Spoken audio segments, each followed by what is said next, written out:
Obrigado por essa igreja de hoje, bendita e adornada do Senhor, separada por louvor da sua gloriosa graça, que o favor do alto, do terceiro céu, seja sobre ela, sobre a vida dos teus filhos. Usa cada um dos professores, daqueles que estarão ministrando, daqueles que estarão entregando um bocado, uma porção do Senhor a cada uma dessas vidas.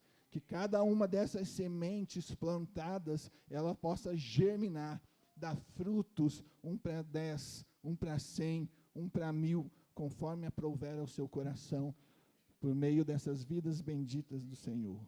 E nós oramos agradecidos e te engrandecendo. Obrigado, em nome de Jesus. Qual que é a dinâmica? Amém, glória a Deus. Quem tem 7 anos ou mais, vai ficar com a tia Ágata. Luiz, você tem mais de 7, não tem, Luiz? Você tem 7, então pode ir com a tia Ágata. Quem tem menos de 4 anos, 3, 2 ou 1 anos, vai ficar com a tia... Não, com a tia Amanda. Cadê a tia Amanda? A tia Amanda ali, ó. 6, você vai ficar comigo então, Dedé. Quem tem mais de 3, menos de 7, vai ficar com o tio Miguel.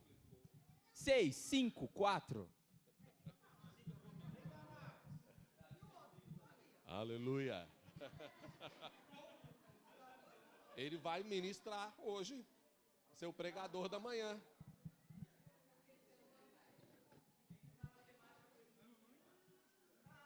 E o professor de matemática estava querendo complicar a vida dos meninos aqui. Mais de 3, menos de 5, mais de 7, multiplicado por 2, por aí vai. Aleluia, Deus é bom, amém? Fala aí, querido, Deus é bom. Deus é sempre bom. Isso, fala com alguém que está perto de você. Deus é bom, Deus é sempre bom. Não esquece de dizer que Ele é sempre bom, porque às vezes a gente, na hora das dificuldades, dos problemas, das batalhas, às vezes o nosso coração pecador oscila e diz: Deus, como é isso? Deus é bom, amém? E Deus tem uma palavra para ministrar ao seu coração hoje. Hoje é dia de Pentecostes. O dia de Pentecostes, tem o Pentecostes no meio da igreja, né? Todo dia é dia de Pentecostes, é dia de ser cheio do Espírito Santo, ser cheio da graça de Deus. Mas o dia de Pentecostes, no calendário, se passavam depois da Páscoa, do domingo de Páscoa, 7 semanas, mais um dia, ou seja, 50 dias, né? Voltando para a matemática, né? 7 semanas mais um dia. Então, 7 vezes 7, 49. Mais uns 50 dias depois da Páscoa, era o dia de Pentecostes. E foi nesse dia que o Espírito Santo desceu sobre a igreja e encheu a igreja e trouxe o batismo com o Espírito Santo sobre a igreja. Existe uma graça e um favor do Senhor nesse lugar. Hoje é comemorado, né, no meio do povo de Israel e em muitas igrejas, exatamente o dia de Pentecostes. Esse é um dia para você se lembrar, onde Deus derramou do Espírito sobre a igreja, para nos dar poder para fazer aquilo que Ele nos chamou para fazer. Sabe por quê? Deus te chamou para fazer uma obra. Todos nós temos um chamado da parte de Deus. Não há ninguém nesta terra para o qual Deus não tenha um propósito para a vida dele. Mas o propósito de Deus na sua vida só pode ser cumprido com a presença do Espírito Santo. A habilidade para cumprir aquilo que o Espírito chamou você para cumprir, se você olha e diz assim: meu Deus, eu não consigo fazer isso, você está certo. Você não consegue mesmo não. Mas o Espírito derrama poder sobre você para cumprir o propósito. Amém? Nós temos estudado sobre os atributos de Deus. Relembrando você, por quê? porque Deus quer nos ensinar como igreja quem Ele é. A nossa posição, a nossa reverência, como devemos estar diante dEle. A palavra que o Senhor nos deu para esse ano foi que nós, como liderança, os presbíteros, estávamos orando, jejuando. Não, jejuando não, naqueles dias a gente estava orando, ouvindo o Senhor. Falar que estava jejuando é covardia, que a Camila cozinhou, a Carol cozinhou. Oh, Jesus, glória a Deus. Mas a gente estava ali e o Senhor nos falou que nós precisávamos trabalhar com a igreja o entendimento de quem é o Senhor, para que houvesse santidade, temor, reverência, para que as pessoas conseguissem entender aquilo que Deus está fazendo, quem é o Senhor, para que Deus pudesse vir e trazer a presença, a glória e a manifestação dele em nosso meio. Amém? O Espírito de Deus anseia por revelar-se à igreja. E nós temos estudado sobre os atributos de Deus. E hoje eu quero falar sobre 2 atributos: amor e graça. Oh, maravilha, né? É bom falar sobre o amor e sobre a graça de Deus. Eu quero compartilhar hoje um pouco, na perspectiva do céu, sobre os atributos de Deus. Lembrando para você o que são atributos. Atributos são características inerentes à pessoa de Deus. Alguns atributos, Deus, quando criou o homem, Ele compartilhou com o homem. Outros atributos, Deus não compartilhou com o homem. Exemplo, atributo que Deus não compartilhou com o homem: onisciência. Deus sabe todas as coisas. Deus vê todas as coisas. Deus sabe o que cada um fez e o que cada um pensou esse ano. Todas as coisas que você pensou esse ano estão expostas diante do Senhor. Ele sabe. Esse atributo, na sua infinita misericórdia, Ele não compartilhou com a gente. Graças a Deus, né? Mas Deus é onisciente. Atributo que Deus compartilhou conosco: amor. Deus compartilhou conosco e você consegue sentir o amor e ministrar amor porque Deus te fez a imagem e semelhança dEle, e nessa condição você consegue ministrar amor, você consegue sentir amor, você consegue dar amor para as pessoas, você consegue receber amor. Faz parte de quem Deus é, e Deus compartilhou conosco parte das coisas que Ele tem e que Ele é. Então, hoje eu quero falar sobre graça e amor. E tem uma coisa que às vezes se confundem, as pessoas confundem muito graça, amor e misericórdia, né?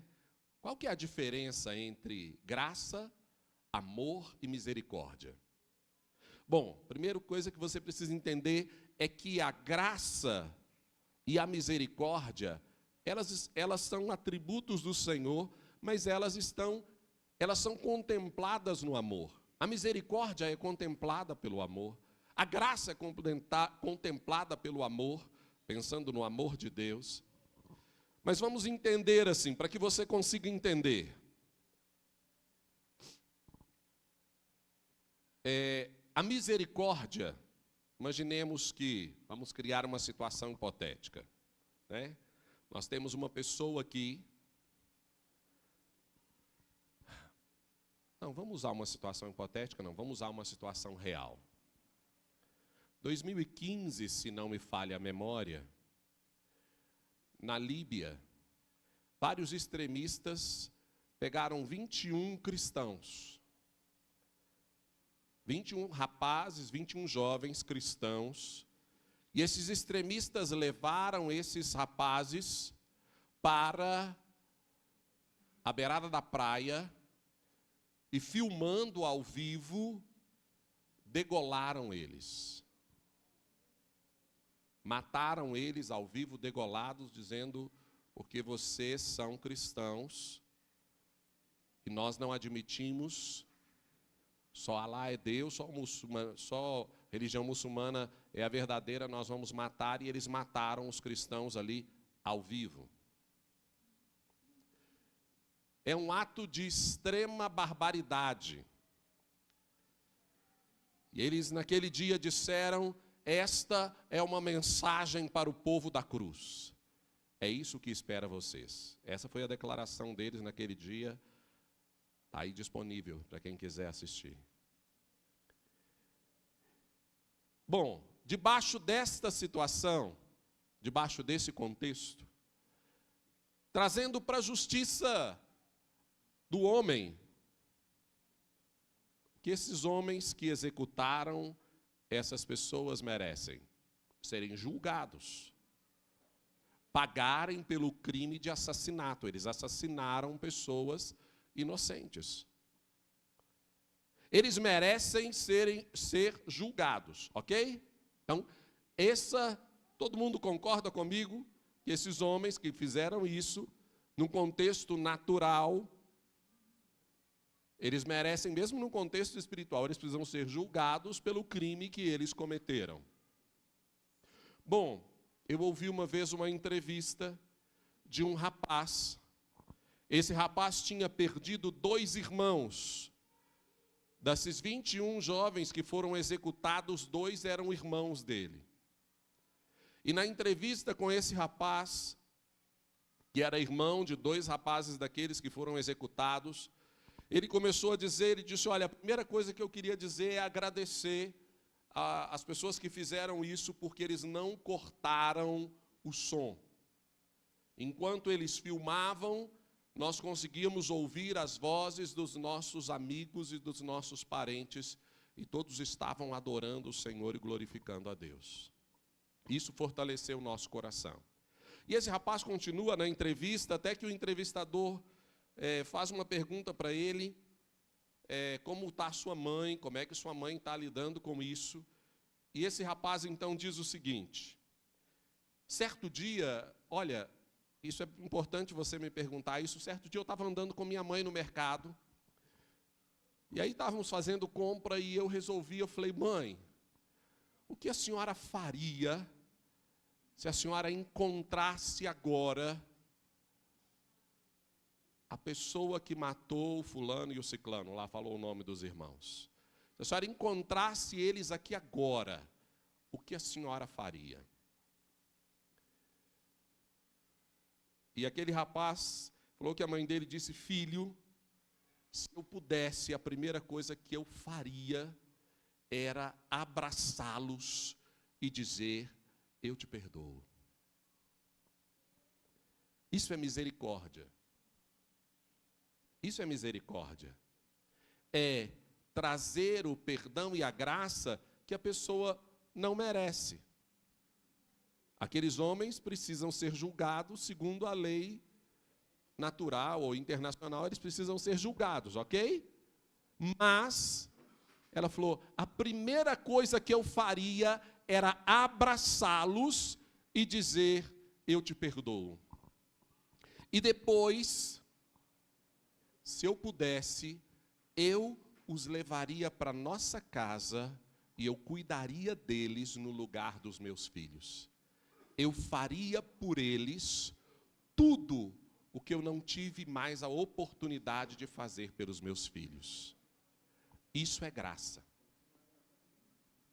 O perdão diante daquela situação é misericórdia. A graça, ela falou: olha, eu gostaria de levar esses rapazes para a nossa casa. E no dia o rapaz falou: mãe, mas como assim? Vai levar para a nossa casa? Ele falou: vai levar para morar comigo? Os caras que mataram meu irmão, mãe, eu não dou conta disso não. Ela falou: filho, seus irmãos tinham o Senhor Jesus, eles estão na glória esperando por nós, estes ainda não o conhecem. Se eu pudesse, eu os levaria para minha casa e eu faria por eles tudo o que eu não pude fazer pelos seus irmãos. Isso é graça. Não é apenas liberar o favor ou o perdão, mas é dar algo além, muito além do que o outro precisa. Essa é uma história verdadeira. O amor, então, voltando aqui, Amor, misericórdia e graça. Misericórdia é esse perdão que é dado quando a pessoa merece o julgamento, a condenação, e há o perdão da sua dívida, a misericórdia, ok, você não terá a pena aplicada a você. Isso é misericórdia. Graça é quando, além do perdão, você recebe algo que você não merecia. Isso é graça. É aquele amor que vai além das possibilidades de aplacar as consequências, ele derrama favor sobre a sua vida. E hoje, falando sobre a graça, eu gostaria que você caminhasse comigo no que a palavra fala. Nós vamos ler vários textos, né? E você, como alguém apaixonado pelas Sagradas Escrituras, amém? Você vai poder acompanhar. Se você não conseguir acompanhar, você ouve com atenção. Depois a mensagem estará disponível no YouTube. Você pode assistir de novo e anotar lá todos os versículos, ok? Primeiro que nós vamos ler é Tito, capítulo 2, versículo 11 e 12. Tito, capítulo 2, versículo 11 e 12. E é importante você ser apaixonado pelas Sagradas Escrituras. Eu tenho falado isso aqui, mas o Espírito Santo de Deus tem me falado uma coisa. Da mesma maneira como você é apaixonado pelas Sagradas Escrituras, você precisa ansiar pela manifestação da graça, do poder e do sobrenatural do Deus revelado nas Sagradas Escrituras. Errais em não conhecer o poder de Deus e nem as Escrituras. Nós precisamos conhecer as Escrituras com afinco e você precisa buscar a manifestação do sobrenatural de Deus com determinação e anseio no seu coração. Amém? Tito 2, 11 e 12 diz assim: porque a graça de Deus se manifestou salvadora a todos os homens. Ela nos ensina a renunciar à impiedade e às paixões mundanas e a viver de maneira sensata, justa e piedosa nesta era presente. A palavra de Deus diz que pela graça sois salvos. Por quê? Vamos trazer o exemplo aqui. Pela graça sois salvos, por meio da fé. Isso não vem de vós, é dom de Deus. Não vem das obras para que ninguém se glorie. Se você faz boas obras e ajuda as pessoas, que bom. Mas deixa eu te falar, a Bíblia diz que nós fomos criados para as boas obras. Então, de uma maneira bem gentil, eu quero dizer para você, se você faz boas obras, você não faz mais do que a sua obrigação. Educadamente, com muito amor, eu quero dizer para você, que bom que você faz boas obras, mas nós fomos criados para isso. Não tem grande mérito em você ajudar as pessoas, socorrer o necessitado, fazer boas obras. A gente precisa fazer isso. Mas a palavra do Senhor nos fala que pela graça nós somos salvos. Isso não vem de nós, é dom de Deus. A graça, é pela graça que você é salvo. Você é perdoado e além de ser perdoado ou perdoada, você foi feito filho de Deus. Você foi feita filha de Deus. Isso é muito mais do que o perdão, isso é ser trazido para a família de Deus. É receber a natureza de Deus em você. Recebeu o Espírito Santo de Deus para morar dentro de você. O próprio Deus habita em ti. Isso é graça. Ao homem que estava destinado à morte eterna, você é perdoado, você é lavado com o sangue de Jesus, você é perdoado, você se torna filho de Deus, e o Espírito de Deus, o próprio Deus vem morar em você. E você agora, de alguém condenado à morte, torna-se filho de Deus, com Deus habitando em você. Isso é graça. Isso é mais do que qualquer um pode sonhar ou imaginar. Amém? Mas diz aqui, Porque a graça de Deus se manifestou salvadora a todos os homens. Amém? Deus veio e propôs a salvação para todos os homens. Todos. A graça se manifestou a todos. Queridos, vamos abrir um parênteses aqui. Existe uma coisa dizendo, não, a graça, ela é irresistível, né? A graça, quando a graça chega, você não consegue resistir de jeito nenhum. Diz a palavra que a graça se manifestou a todos os homens. Mas nem todos os homens são salvos. A graça salvadora se manifestou a todos os homens, mas nem todos os homens são salvos. As pessoas ainda podem resistir e dizer, eu não quero. Amém? Misericórdia, mas é isso que acontece.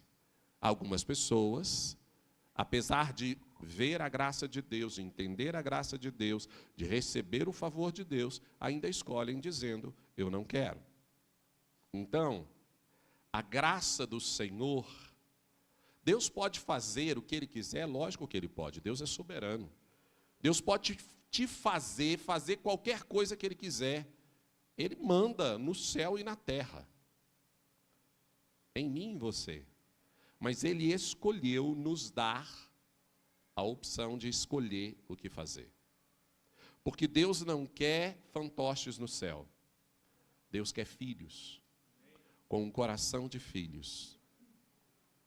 Deus não quer escravos. Veio uma graça e te obrigou a se arrepender. Deus não quer escravos. Deus quer filhos. Por isso Ele nos torna filhos. E diz o texto aqui, a graça salvadora se manifestou a todos os homens. E aí, versículo 12, ela nos ensina a renunciar à impiedade e às paixões mundanas e a viver de maneira piedosa. A graça de Deus, este favor imerecido que Deus nos dá, nos ensina e nos dá suporte para conseguir viver de maneira piedosa. É a graça derramada de Deus que te ajuda a viver em santidade, que te ajuda a fazer a coisa certa. Quantas vezes eu já saí de casa determinado a fazer a coisa certa, no meio do caminho eu fiz burrada. No meio do caminho eu pequei, eu errei, eu falhei. Eu estava determinado, é desse jeito que eu vou andar, e daí a pouco eu pisei na bola. Quantas vezes você já saiu determinado ou determinada a fazer a coisa certa e você pecou? E você errou, você precisa da graça de Deus para te fazer andar em vitória, para te fazer andar debaixo da bênção e da prosperidade, para ter vitória sobre as tentações dessa terra, sobre a impiedade e as paixões mundanas. Sem a graça de Deus, você não terá vitória.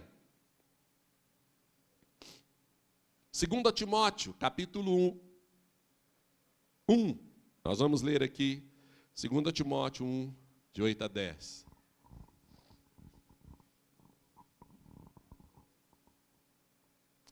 Ah, Deus, essa graça é maravilhosa.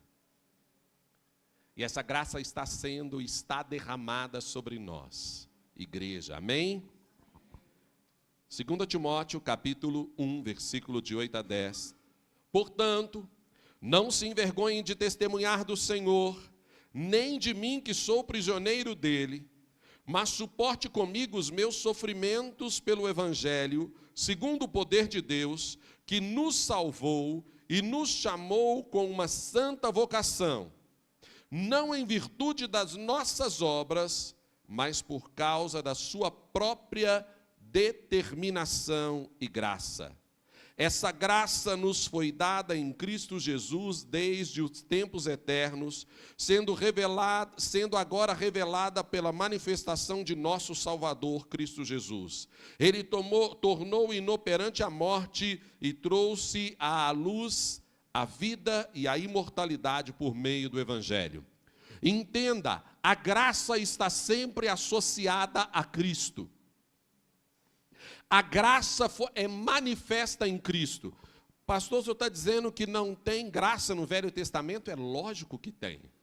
O Velho Testamento está abundando de opções e de exemplos onde a graça de Deus se manifesta, mas ela é sempre manifestada através de Cristo. Ela é sempre manifestada através da bondade e a misericórdia do Senhor Jesus, porque Ele é o cumprimento da graça.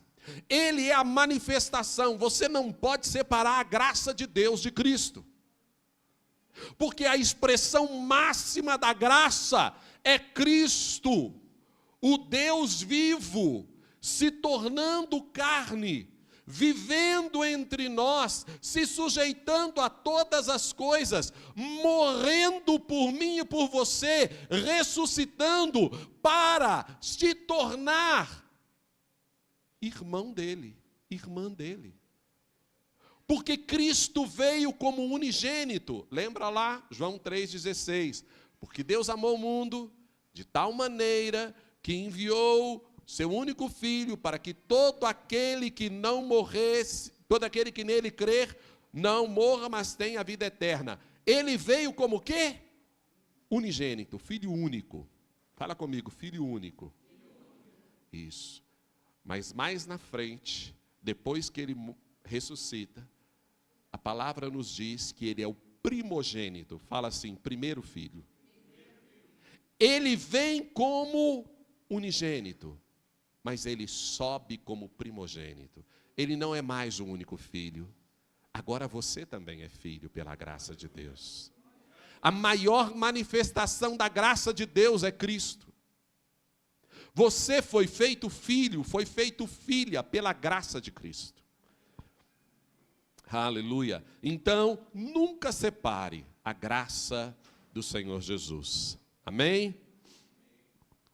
Diz aqui o versículo 9 que Ele nos salvou e nos chamou com santa vocação. Não por causa das nossas obras. Aleluia. Romanos 3,24 diz assim, sendo justificados gratuitamente pela graça, por meio da redenção que há em Cristo Jesus. Romanos capítulo 3, versículo 24. Sendo justificados gratuitamente. Fala, pela graça eu sou justificado. É a graça de Deus que te justifica.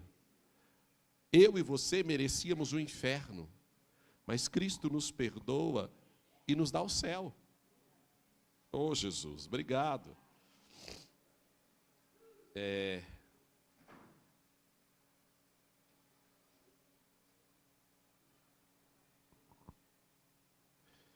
Ah, Deus. Romanos, capítulo 5, nós vamos ler do versículo 15 ao 17. Romanos, capítulo 5, versículo 15 ao 17. Diz assim, entretanto, não há comparação entre a dádiva e a transgressão. De fato, muitos morreram por causa da transgressão de um só homem.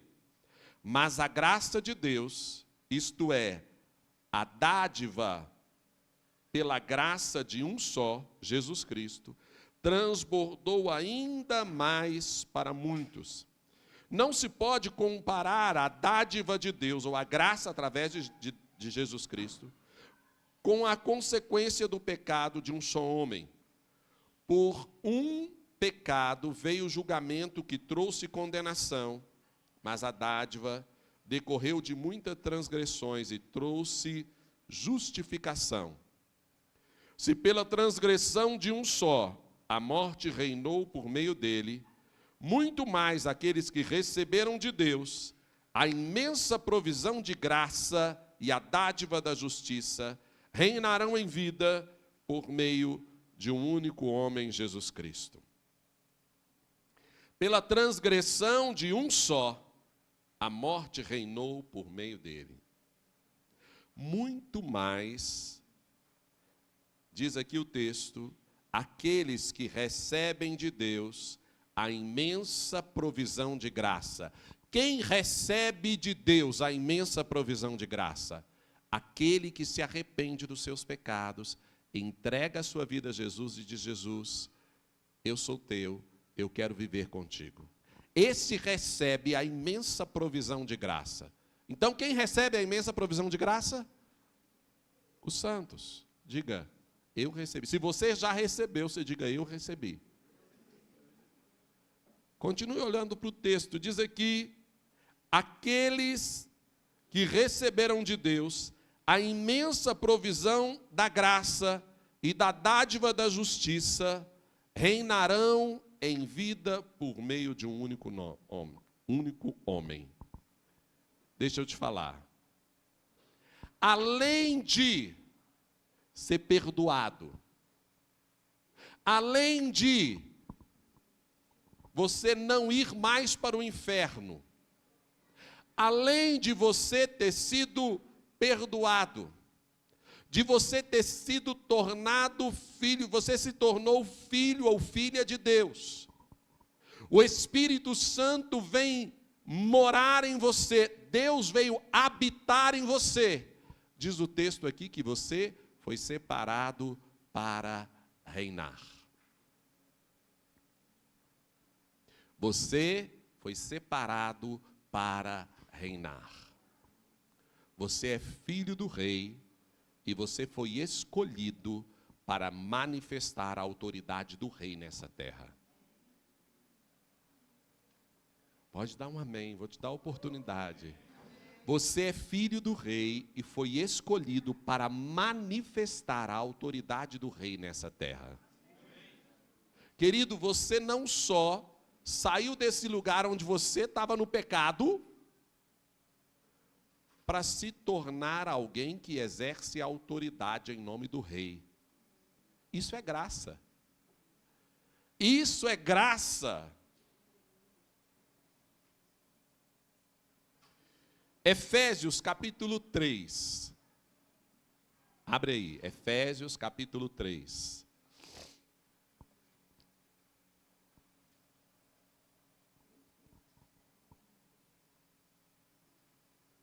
Efésios capítulo 3, nós vamos ler versículo 2 e 3. Todo mundo achou? Diz assim: certamente vocês ouviram falar da responsabilidade imposta a mim em favor de vocês pela graça de Deus. Isto é, o ministério que me foi dado a conhecer por revelação, como já lhe escrevi em poucas palavras. Paulo está dizendo aqui que ele recebeu a responsabilidade do ministério pela graça. É pela graça que, além de te perdoar, além de te livrar do inferno, além de te tornar filho de Deus, além de enviar o Espírito Santo para morar em você, além de te fazer reinar e exercer autoridade sobre esta terra, Deus agora te torna participante da obra que Ele quer fazer aqui, te dando o ministério. É pela graça que você recebe o ministério. É pela graça que você é chamado. Querido, querida, quem sou eu para estar aqui pregando a palavra do Senhor ou falando em nome do Senhor? O Claudinei não é ninguém.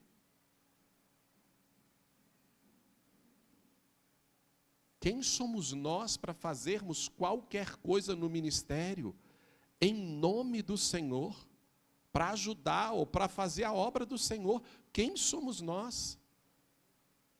Humanamente não somos ninguém, mas pela graça nós fomos restaurados. Pela graça nós fomos perdoados. Pela graça nós fomos feitos filhos. Pela graça o Espírito de Deus veio habitar em nós. Pela graça Deus nos chamou para reinar sobre esta terra, e pela graça Ele nos dá um ministério. E todos são chamados. Ah, pastor, eu não tenho ministério. Deixa eu te contar, querido. Todos temos. O ministério tem a ver com aquilo que Deus espera que você faça. É o seu chamado. Ah, eu não sou chamado para pregar. Tudo bem. mas você tem um chamado. Deus tem para você propósitos e objetivos específicos num lugar sobre esta terra aonde você vai manifestar a presença e a glória de Deus e levar o amor dele às pessoas. Deus tem isso sobre você. E eu quero que você entenda uma coisa. E aqui, queridos, existe um princípio do reino nisso aqui. Quando Deus chama alguém, Ele derrama graça sobre aquela pessoa para viver isso. Mas Ele derrama graça sobre a sua família para viver isso.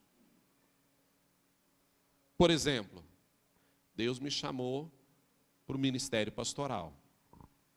Esse é um chamado que tem a ver com a graça de Deus sobre a minha vida, e Ele me chamou. Mas a graça que o Senhor derramou sobre mim, Ele derramou sobre a Edna. E Ele derramou sobre todos os meus filhos, que não são poucos, né? Mas Deus derramou a graça para que os filhos conseguissem viver tendo um pai pastor. E serem gratos a Deus por isso. E dizer, Deus, que bom.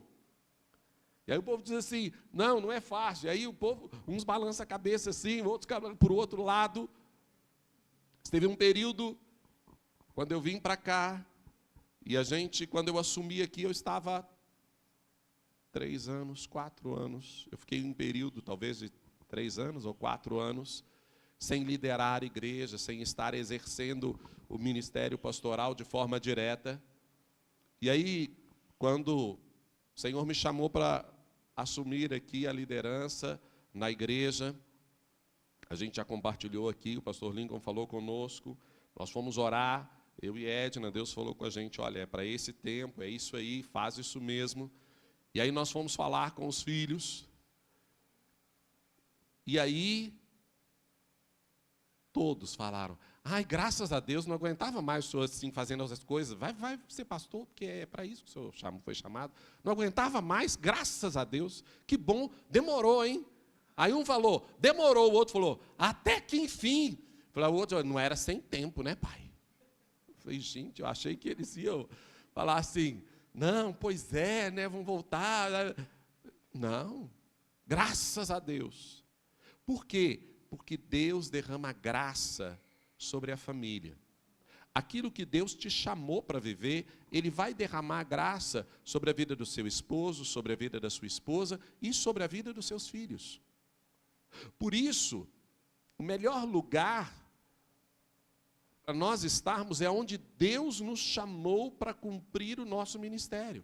O melhor lugar para você estar é onde Deus está falando com você. Aqui eu estou te chamando para você cumprir um trabalho que eu tenho para você nesse lugar.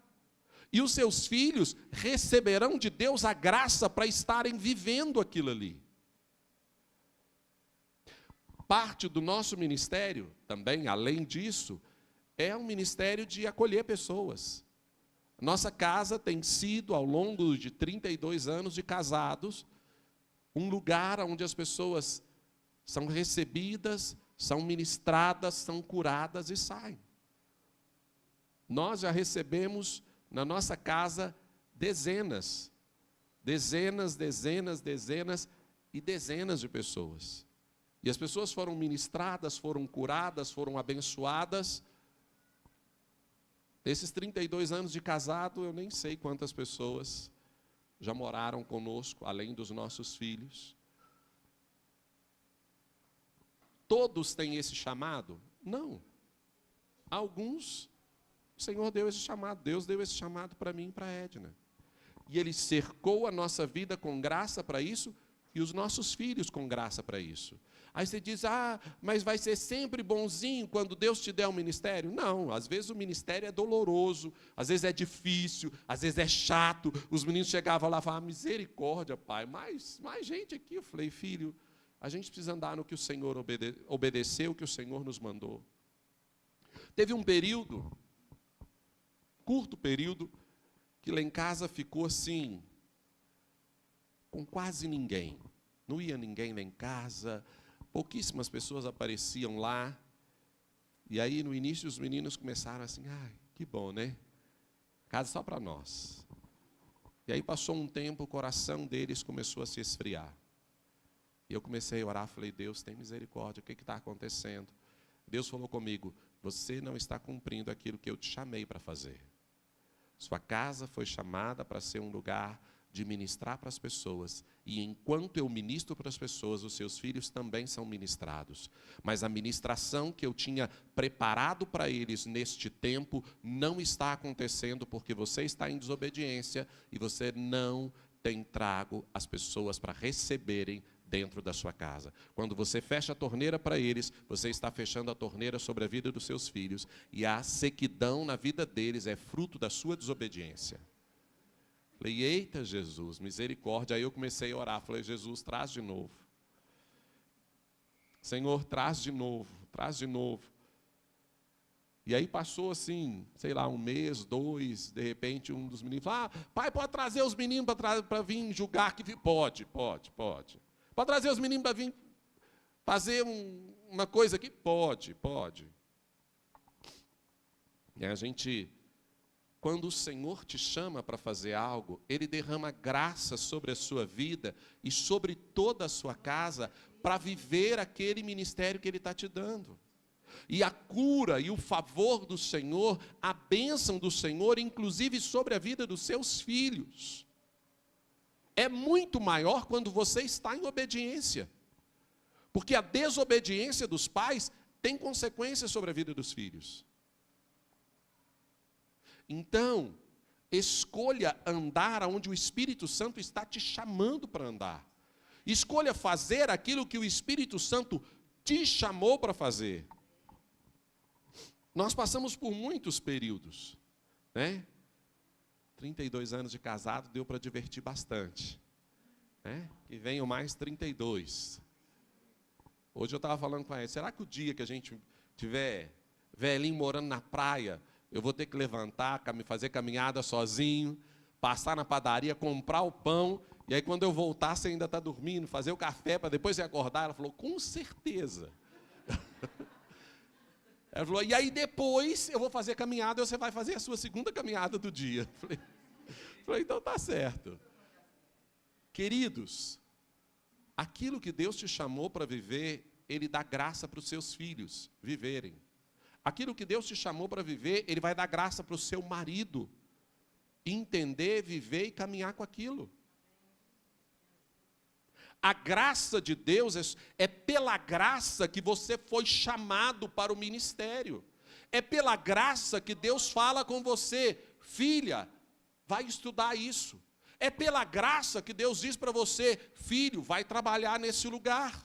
É pela graça que Deus diz para você, não faça isso, eu tenho outra coisa para você fazer. É pela graça que Deus te chama e dizendo assim, vem ministrar no louvor. É pela graça que Deus diz para você, vai fazer outra coisa, vai ficar lá na portaria, vai servir, vai trabalhar, vai falar de Jesus, vai criar um grupo de estudo bíblico lá dentro da sua escola. É a graça de Deus que te chama para fazer essas coisas. E a graça que Deus dá para você, Ele estenderá essa graça sobre toda a sua casa. Eu já contei aqui, quando jovem Deus me falou para trabalhar no ministério, e eu comecei a trabalhar e começamos a trabalhar com o evangelismo no bairro Bonfim. A missão abriu uma casa lá, ministerial, de missões lá. E aí nós caminhamos e Deus falou comigo. Eu era solteiro, Deus falou comigo. Vai morar no Bonfim. Eu falei, ô Jesus, você vai precisar falar com minha mãe. Eu falei, mãe, Deus está me falando para me morar no Bonfim. Ela falou, o quê? Naquele bairro, a AIDS estava começando, as pessoas nem sabiam como é que pegava, deixava de pegar. Aonde só tem prostituição com todas as piores coisas. Você vai morar numa casa sozinho naquele bairro, porque era missão de dia, mas ninguém morava lá. Deus falou comigo, vem morar aqui. E eu falei, mãe, é o que Deus está falando. Ela falou, você não vai. Eu falei, então tá bom. Eu fui lá diante do Senhor e eu disse, Deus, o senhor precisa falar com minha mãe. E continuei orando. Até que um dia, O Espírito Santo falou comigo assim: se você não for hoje, você será o pecante. Falou audivelmente comigo. Se você não for hoje, você vai ser, o pecado é seu e as consequências são suas. Eu saí, fui lá até onde minha mãe estava, ela estava costurando, e aí falei: mãe, Deus me deu essa palavra, mas eu não posso desobedecer a sua voz, a sua ordem. Então eu estou transferindo para a senhora a responsabilidade.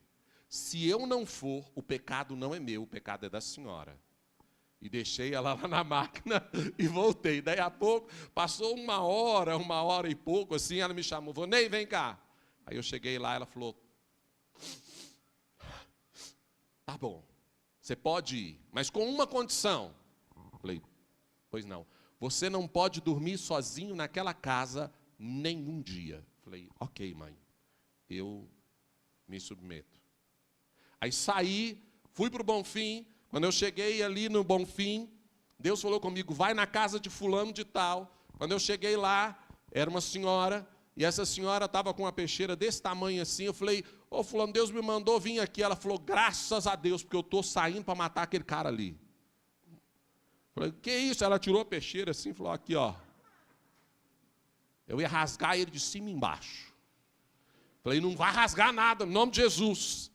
Falei: só pensei, falei: você vai ser, a culpa vai ser sua. Falei: não, esse sangue não está sobre mim, não. Falei: em nome de Jesus. Aí nós oramos, tal, a irmã resolveu, e eu ainda tinha um problema para resolver. Isso devia ser umas 4 horas da tarde. Eu liguei para os irmãos, falei: irmão, eu tenho um problema. Eu preciso ficar aqui, mas eu não tenho quem dorme comigo. Eu falei: não podia, ninguém podia. Aí falaram comigo, falou: o Fabiano, um irmão da igreja, ele era policial civil, o 4º distrito era na Rua da Missão, assim, 2 quarteirões acima. O Fabiano está lá, e quem sabe ele dorme com você. Eu não era da igreja do Fabiano, não. Conheci o Fabiano? Nada. Aí saí para ir lá, bati na porta do Fabiano, fui lá na delegacia, falou: preciso conversar com você. Falou: Deus me falou isso, tal. Você vai sair daqui, você pode dormir comigo lá? Pensa na cara. Menino de 21 anos, você pode ir ali dormir comigo, para mim não dormir sozinho? Ele falou: posso, meu irmão, meu plantão termina meia-noite, hoje eu largo meia-noite eu desço para lá. Falei: beleza. E aí ele foi, passou um tempo, Deus levou uma pessoa para morar comigo. Minha mãe falou que eu não podia dormir lá sozinho, mas não especificou nada. E aí nós começamos a orar, Deus levou uma pessoa para morar comigo. Uma senhora, tinha 50 anos, de mãe de santo de candomblé. Estava querendo começar a libertar e sair da coisa, ela foi morar conosco, ela dormia num quarto e eu no outro. Eita glória! E aí, caminhamos alguns meses, ela num processo de libertação. Aí isso é outra história, que de vez em quando você chegava lá, e as coisas acontecendo, mas eu estava lá obediente ao Senhor. E aí teve um dia que eu estava lá e eu falei: a dona Lourdes não chegava. Dona Lourdes não chegava, eu falei: meu Deus, e eu lembrando da palavra, eu não posso abrir brecha na minha vida, porque eu preciso fazer, a graça do Senhor está sobre mim, mas eu preciso cumprir os princípios do reino, eu tenho que submeter a minha mãe. E aí quando foi lá para as 9 horas da noite, eu liguei para minha mãe, fui lá no orelhão, liguei para minha mamãe: eu estou aqui, mas a dona Lourdes não veio, eu não sei onde ela está, eu preciso saber se eu posso dormir aqui, ou se eu tenho que ir embora para casa. Só me fala, porque senão eu perco o último ônibus. Ela falou: não, meu filho, dona Lourdes veio me fazer uma visita, eu falei com ela para dormir aqui hoje, você pode dormir aí sozinho. Foi o único dia que eu dormi sozinho na missão até casar. E eu fiquei morando na missão até a data do meu casamento, e aí nós casamos e nós fomos, então, morar na missão. Mas Deus derrama graça sobre a sua vida e sobre toda a sua família para o cumprimento do ministério que Deus te deu. Nesse caso, Deus tinha me chamado para esse ministério, mas Ele derramou a graça sobre a vida da minha mãe. Para entender, para ouvir o Espírito Santo, para dizer: ok, você pode ir A graça do Senhor é derramada sobre a vida daqueles que anseiam viver segundo a palavra. E Ele libera favor. Deus libera graça. Amém? Efésios 2:7.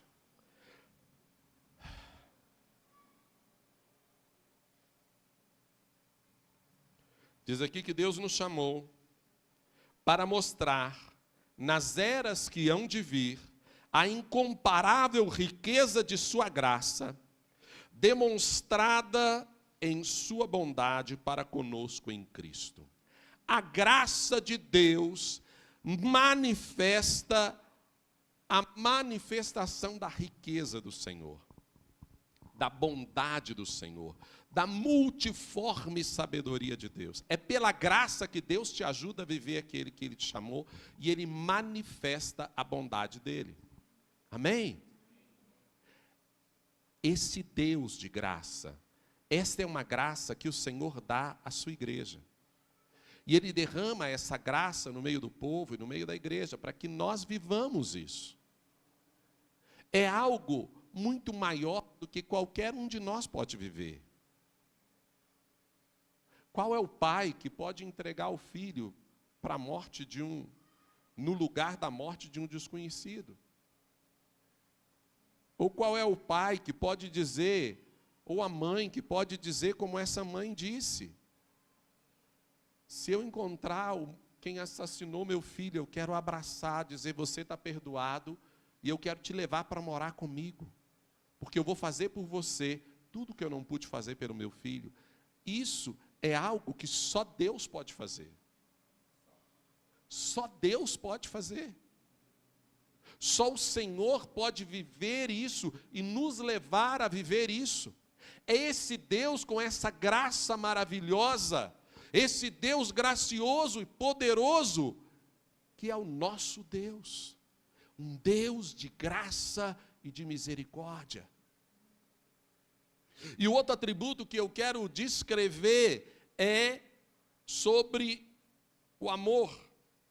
E nós vamos caminhar um pouquinho aqui. Quando a gente fala sobre o amor, a palavra de Deus diz que Deus é amor. Diz a palavra que Deus é amor. Fala com o seu irmão. Deus é amor. Sabe o que a palavra está querendo dizer com isso? É que o amor é um atributo de Deus. Deus é amor, mas Ele não se limita ao amor. Deus é amor, mas o amor não é Deus. Deus é muito mais do que amor. Deus é amor, Deus é graça, Deus é misericórdia, Deus é juízo, Deus é justiça, Deus é onisciente, onipresente, onipotente, Deus é eterno, Deus é infinito, Deus é atemporal, Deus é muito mais do que amor, mas Deus é amor. Deus é amor, mas o amor não é Deus. E existe uma teologia criada em cima desta palavra bíblica, dizendo Deus é amor, completamente equivocada, que tem ensinado as pessoas a verem Deus de uma forma distorcida da verdadeira revelação da palavra. Porque as pessoas dizem, então, Deus é amor, então amor é Deus. Se você fizer um negócio e eu não estiver vendo o amor fluindo, então não é de Deus. E aí está ali o irmão passando, vem cá, Alexandre, vem cá. Está ali o irmão passando, aí Deus te chama, te dá uma palavra para você dizer para ele assim, querido, pá. Deus te manda dizer isso. E dá uma palavra extremamente forte. Aí a pessoa sai e diz assim, obrigado. Sai e diz assim, não é de Deus, porque essa palavra não tem amor. Não é de Deus, não. Falou que se eu não me arrepender, eu vou para o inferno. É de Deus, sim.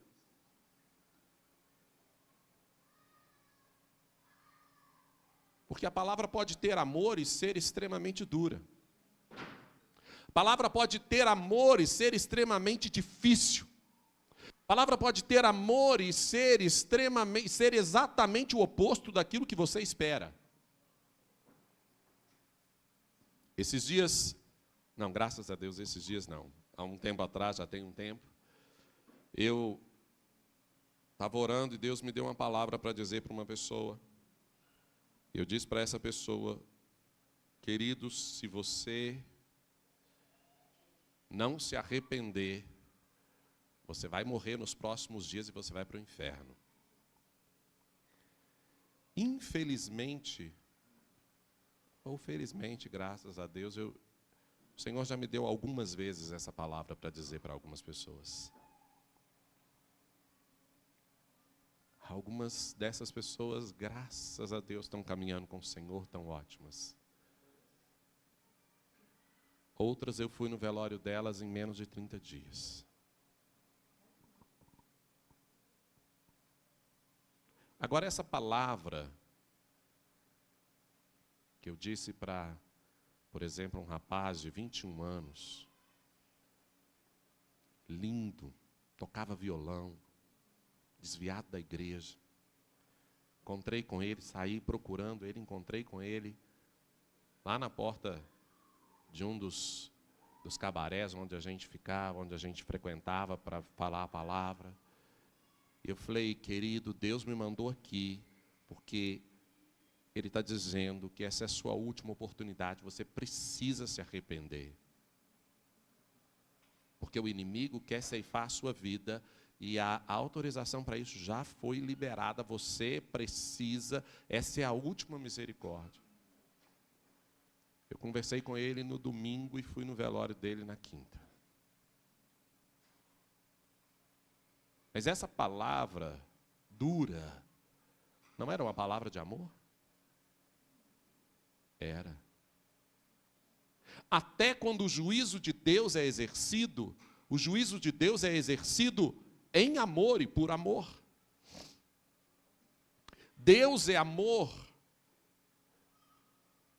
Mas essa doutrina que existe dizendo que então, se Deus é amor, Ele não vai me levar para o inferno. E a Bíblia diz que quem não tem Cristo já está condenado. Se Deus é amor, Ele vai aceitar qualquer tipo de amor. Deixa eu te falar, Deus é um amor santo, puro e verdadeiro. Ele não aceita qualquer coisa. O meu amor vai valer, porque é justo porque tem amor. Não, não é não, querido. É santo porque tem amor. Não, não é não. Tem amor ruim. Tem amor desgraçado. Tem amor que era melhor não existir. Que só leva à morte, que só leva à destruição, que tem aparência de amor, que tem cara de amor, que tem cheiro de amor, mas que não é o amor verdadeiro, pertencente ao Pai. Que não nasceu da essência do Pai, que nasceu dos desejos da carne, que nasceu da maldade do coração. Então preste atenção, Deus é amor. E é impossível para nós tentarmos descrever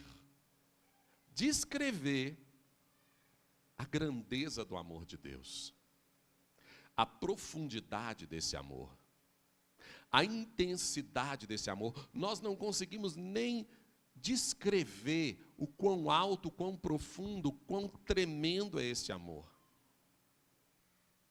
Capaz de abrir mão da sua glória, Deus em sua essência, majestade, eternidade, poder, Ele abriu mão da sua glória para vir aqui, se humilhou, tomou a forma de servo. Você pode imaginar Jesus, o Criador de todas as coisas, o sabedor de todas as línguas, aquele que conhece o fim da matemática, tendo que aprender. Vem cá, Jesus, escreve aqui no quadro comigo, 2 mais 2 igual a... Aí ele vai lá, dizer, ok, 2 mais 2 é igual a 4.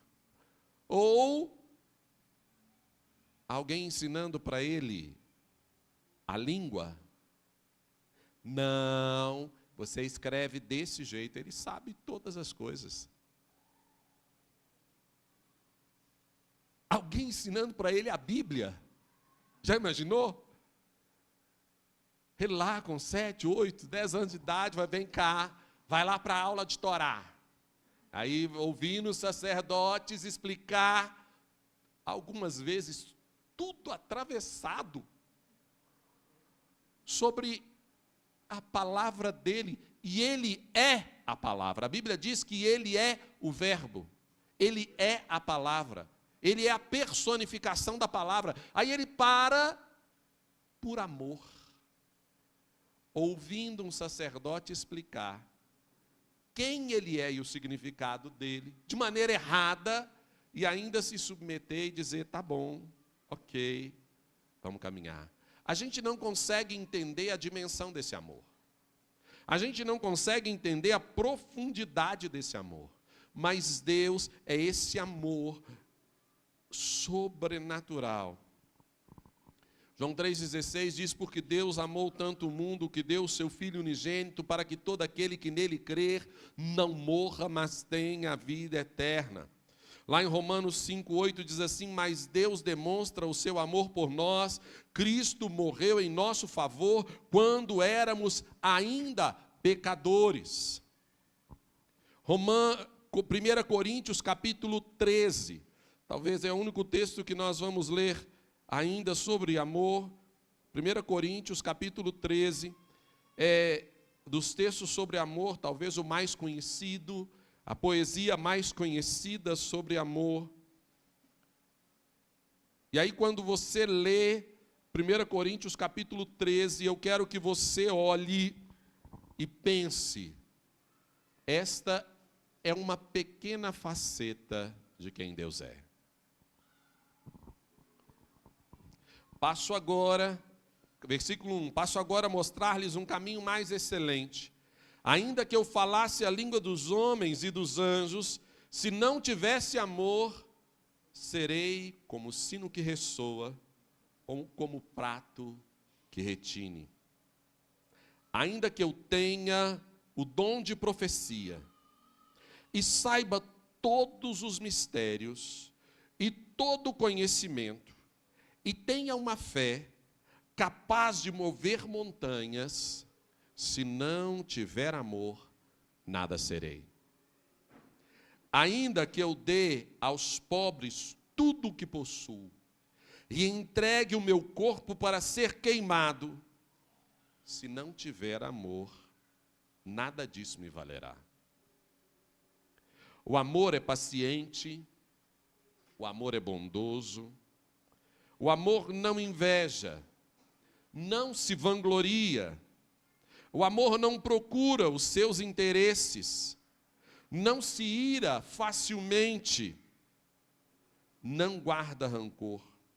O amor não se alegra com a injustiça, mas se alegra com a verdade. O amor tudo sofre, tudo crê, tudo espera, tudo suporta. O amor nunca morre, mas as profecias desaparecerão. As línguas cessarão, o conhecimento passará, pois em parte conhecemos, em parte profetizamos. Quando, porém, vier o que é perfeito, e o que é imperfeito desaparecerá. Quando eu era menino, falava como menino, pensava como menino e raciocinava como menino. Quando me tornei homem, deixei para trás as coisas de menino. Agora, pois, vemos apenas um reflexo obscuro, como em espelho, mas então veremos face a face. Agora conheço em parte, então conhecerei plenamente, da mesma forma como sou conhecido, plenamente conhecido. Assim permanecem estas três: a fé, a esperança e o amor.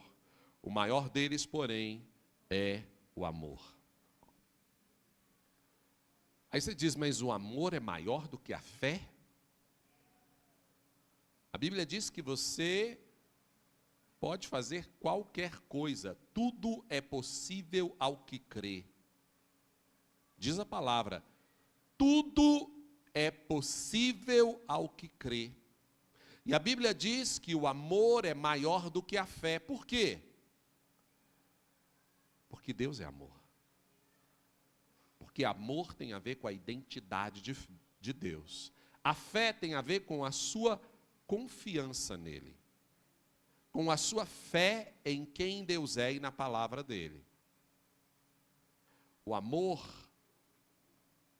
tem a ver com quem Deus é, porque Deus é amor. Vamos orar. Irmãos do louvor, podem vir, por favor. Eu quero te convidar para você orar sobre isso.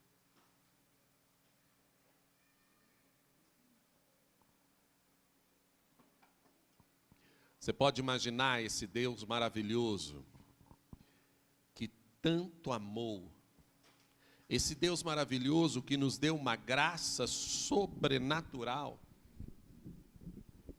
que nos deu uma graça, Deus, esse Deus é o seu Deus, esse Deus quer falar com você todos os dias, lá no seu quarto.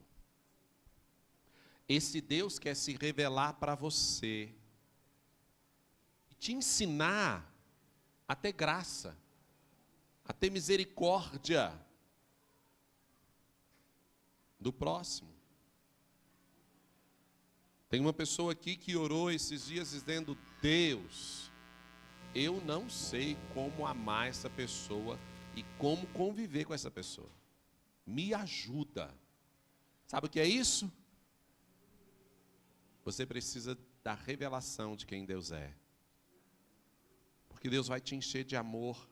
Deus vai te tornar mais parecido, mais parecida com Ele. O Espírito de Deus quer se revelar a você. Talvez você nunca tinha entendido a extensão da graça de Deus, que te tirou desse lugar de pecador e te trouxe para um lugar de participante daquilo que Ele